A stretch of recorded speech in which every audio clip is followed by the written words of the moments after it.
Merci Bruno Racine, merci Bruno Racine. Ce soir, c'est vraiment la fête du mécénat. Alors c'est la fête, pas seulement parce qu'on va tous boire du champagne ensemble à la fin et que certains, tout à la joie de leur distinction, oublieront peut-être toute notion de modération. C'est la fête, pas seulement parce que ce soir, mon travail à Admicale consiste à porter une robe longue et à discuter avec Jean-Michel Ribes et Mercedes Serra. Bonsoir Jean-Michel, bonsoir Mercedes. Non, ce soir, c'est la fête du mécénat qu'on aime. C'est la fête du mécénat exemplaire, celui qui donne envie d'agir, celui qui crée des vocations de mécènes. C'est la fête du mécénat utile et efficace, le mécénat qui a une éthique, le mécénat qui ose.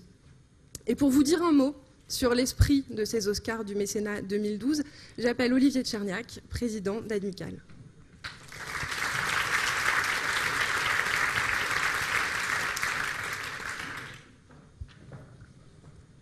Merci Charlotte, merci Vincent. Bonsoir à tous. Avant toute chose, je souhaite remercier Bruno Racine d'abord des mots si sympathiques qu'il a prononcés et puis de son accueil avec ses équipes à la Bibliothèque nationale de France. J'en profite pour former le vœu que même si le mécénat fonctionne bien à la Bibliothèque nationale de France, les Oscars d'Admicale à la BNF contribuent à renforcer l'engagement des entreprises en faveur du livre.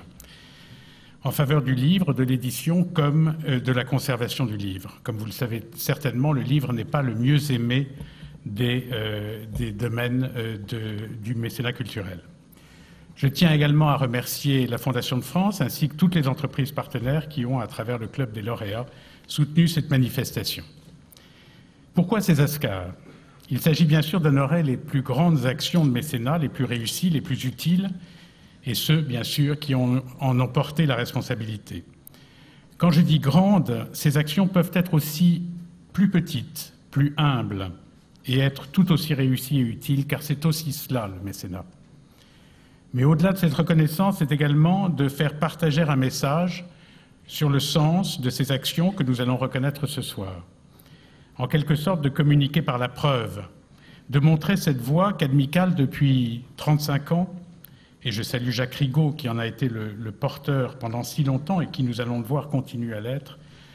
Donc de montrer cette voie pour les entreprises, mais aussi pour les particuliers et les pouvoirs publics, voie à laquelle nous croyons profondément. Aujourd'hui, le premier message apparaît dans le choix du thème de chacun des Oscars. Les PME, qui représentent la chance du mécénat de demain, l'international de plus en plus présent, les nouveaux mécènes qui enrichissent la réflexion sur le mécénat, et enfin, le mécénat culturel, malmené un peu ces dernières années, est pourtant si porteur et si essentiel. Nous avons voulu justement donner à ce dernier Oscar, dont c'est cette année la première édition, le nom de Jacques Rigaud, qui a tant œuvré pour la culture, le mécénat et le partage de l'intelligence et de la sensibilité en faveur du bien commun.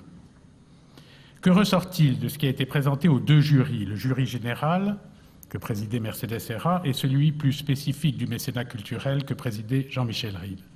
Tout d'abord, une formidable diversité des projets, avec tout le travail que cela a entraîné pour les membres du jury, et je les remercie parce qu'il y avait beaucoup de dossiers, et beaucoup de dossiers importants.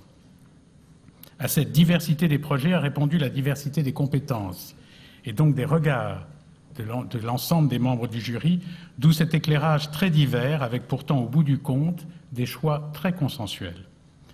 Ensuite, le jury a cherché, avec raison, à récompenser des entreprises qui prennent des risques, soutiennent des projets innovants, originaux, loin de leur métier, mais cohérents avec leur mission.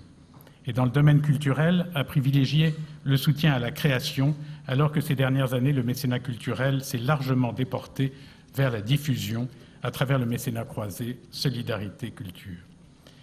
Puis le jury a particulièrement reconnu les entreprises qui cherchent à impliquer largement leurs collaborateurs. Et enfin, la volonté d'impact et d'effet de levier que peut jouer le mécénat a été un critère décisif. L'évaluation des actions menées a donc été particulièrement observée. Le jury a eu conscience d'avoir un message à délivrer à travers sa sélection et donc a eu à cœur d'établir un palmarès exemplaire.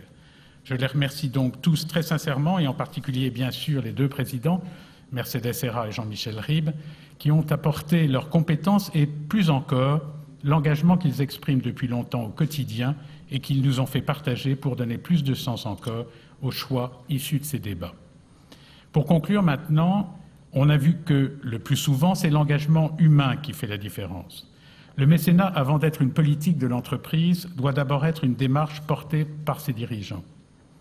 Il doit être ressenti par eux comme profondément vrai, essentiel et important, en un mot, stratégique, pour pouvoir ensuite être partagé avec tous ceux qui dirigent l'entreprise et plus largement tous ceux qui la composent.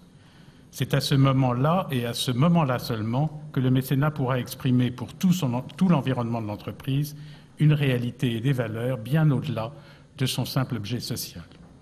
Enfin, plus que son rôle de financement, le mécénat apporte de la confiance et assure une pérennité nécessaire pour construire des dynamiques qui portent un avenir plus clair, plus juste, plus solidaire, plus créatif et plus riche.